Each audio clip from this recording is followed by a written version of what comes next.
Good morning বন্ধুরা, আমি কাকলি। আশা করি তোমরা সকলেই খুব ভালো আছো, আমিও ভালো আছি। তো আজকে বুদ্ধ পূর্ণিমা। তো বুদ্ধ পূর্ণিমা উপলক্ষে আমি সারাটা দিন কি করেছি, কোথায় গেছি আর কি রান্না করেছি সেই সব কিছুই তোমাদের সঙ্গে শেয়ার করব।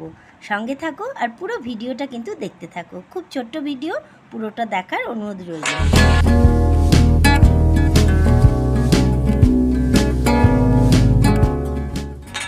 তো দেখো, সকাল সকাল ঘুম থেকে উঠে স্নান টান করে আমি চলে এসেছি পুজো করতে। তো দেখো, যেহেতু বুদ্ধ পূর্ণিমা তাই আমি এইভাবেই পুজোটা করেছি।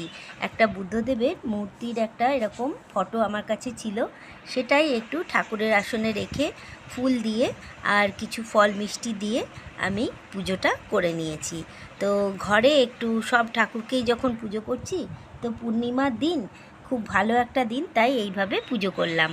তো তোমাদের আমার ঘরের ঠাকুর আর পুজো একটু তোমাদেরকে দেখিয়ে দিই, এটা একটু শেয়ার করতে ভালো লাগে। তো সেই কারণেই যেহেতু ভালো দিন, আর তোমরা কে কীভাবে এই দিনটা কাটিয়েছো সেটা অবশ্যই আমাকে কমেন্ট করে জানিও। যদি ভালো লাগে আমার এই ভিডিওটা, এই ছোট্ট ভিডিওটা, অবশ্যই একটা লাইক করে দিও। ঘরের পুজো সেরে তারপরে আমি চলে গেলাম একটু মন্দিরে। যেহেতু উপোস করেই আছি, একটু অঞ্জলি দেব, সেই কারণেই মন্দিরে গিয়ে পুজো দিয়ে নিলাম।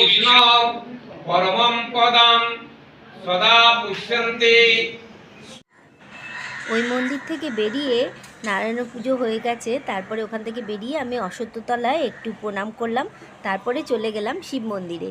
শিব মন্দিরের এখানেও একটু পুজো করে নিলাম আর ধূপ দেখালাম, প্রদীপ দেখালাম। যেহেতু সোমবার ছিল, সেই কারণেই শিব মন্দিরেও ভালোই ভিড় ছিল। তারপরে চলে গেলাম আমি হনুমান মন্দিরে। তো এই মন্দিরগুলো বাজারে বড় মন্দির, এগুলো আমি পরপর সব মন্দিরগুলো আছে বলে আমি সব মন্দিরগুলোতেই একে একে গেলাম আর পুজো করে নিলাম। তো তোমাদেরকেও একটু তাই ঠাকুরের দর্শন করিয়ে দিলাম, যাতে দিনটা সকলেরই ভালো যায় আর সকলেরই যেন সারাটা বছর ভালো কাটে। তো এবার সন্ধেবেলায় দেখো, কলে জল এসছে আর পাইপ লাগিয়েছি কলে দিয়ে কি করছি, এই দেখো কুলারটা অবশেষে বার করতেই হলো। এত প্রচণ্ড গরম পড়েছে, কুলারটা না বার করলে আর টেকা যাচ্ছে না। সেই কারণেই একটা রুম কুলার আছে আমার, সেই কুলারে জল ভর্তি করছি। এবার বালতি করে না ভর্তি করে এইভাবে পাইপ দিয়ে জলটা ভর্তি করছি, করে রাত্রিবেলায় চালানো হবে। দেখো, জল ভরে রেডি। আর রাত্রিরের মেনুতে ছিল লুচি আর নিরামিষ কাবলি চানার ঘুগনি আর পাকা আম আর শশা। এতক্ষণ ধরে আমার সঙ্গে থাকার জন্য তোমাদেরকে অসংখ্য ধন্যবাদ। যারা নতুন বন্ধু তারা অবশ্যই আমার চ্যানেলটা সাবস্ক্রাইব করে তার পাশে বেল আইকনটা প্রেস করে দিও। আজ তবে আসি।